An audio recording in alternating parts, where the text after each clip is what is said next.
The Cahokia School District is a financial mess. It can't even afford to fix its rundown high school, but it did pay thousands of dollars for 3 board members to spend 5 nights in Boston and attend a national conference, even though every presentation for that conference was available on the internet for free. When the 3 Cahokia school board members arrived in Boston, we were waiting for them with a hidden camera. They got there 2 days before the conference even started.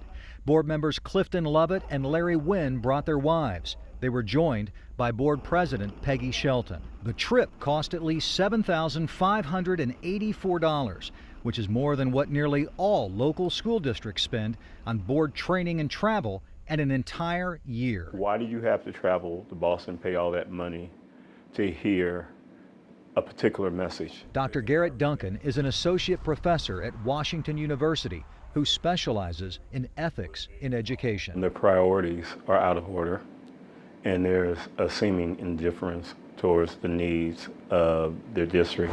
The day after they arrived in Boston, Wynn and Lovett attended a day-long workshop, but Shelton left after only a 3-hour course, then went back to the hotel and hung around with the wives of the other board members.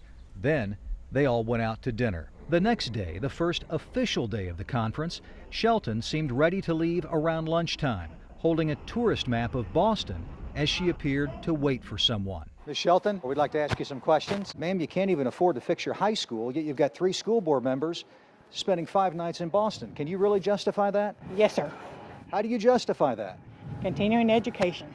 Take it in St. Louis. A few minutes after she went back inside, the wives showed up. Couldn't find out who they were looking for, then got back on the bus and left. Why fly to Boston when your school district is in so much trouble? They don't offer the classes that we're taking here and there. Ma'am, seriously, I think a reasonable person looks at this and says, you've got to be kidding me.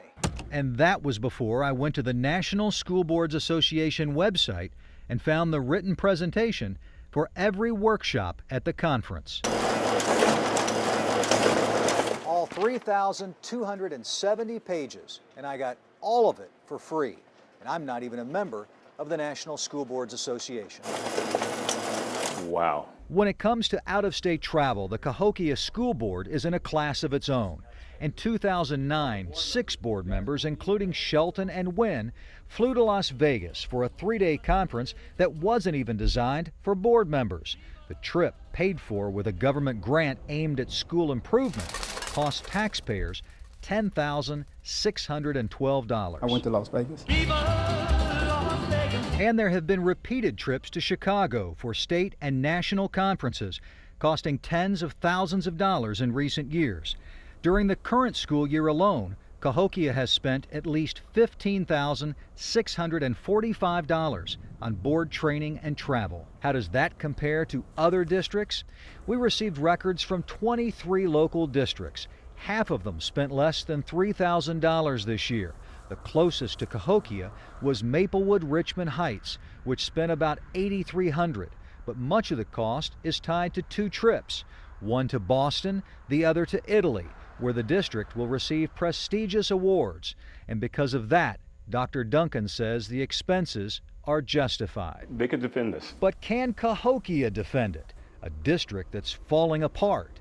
A district that recently squandered $1.6 million on a school construction plan that's now useless. A district that could have printed out conference presentations for free, just like I did. Really believe you can defend this trip? Yes, sir. The only presentations in Boston that weren't available online for free were the pre-conference seminars, and Cahokia spent $1,200 in taxpayers' money to arrive a day early, spend an extra night in a hotel, and attend those workshops. So how does Cahokia compare to other school districts, perhaps yours? Just go to our website, KMOV.com, for the answers. Craig Cheatham, News 4.